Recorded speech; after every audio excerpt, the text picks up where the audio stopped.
నేను మీలా కష్టపడద్దని నన్ను పై చదువులు చదివించినందుకు అర్థం ఉందమ్మా. నువ్వేం మాట్లాడుతున్నావు అర్థం కావట్లేదమ్మా. నాకు ఉద్యోగం వచ్చింది అన్న. మాకు చదువు విలువ తెలియక, చదువుకునే స్తోమత లేక మేము పేదవాళ్ళగానే ఉండిపోయినాం. మాకు చేత నేను పనేదో చేసుకుంటా ఇల్లు ఎలా తీసినాం. ఇక నుండి మనకు మంచి రోజులు వచ్చినాయండి, మంచి రోజులు వచ్చినాయి బిడ్డ.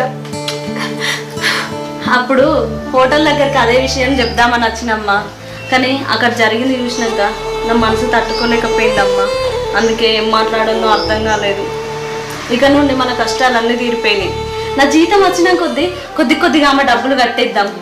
చాలా సంతోషం. నువ్వు ఈ మాట చెప్పగానే నేను పడ్డ కష్టం అంతా మర్చిపోయాను.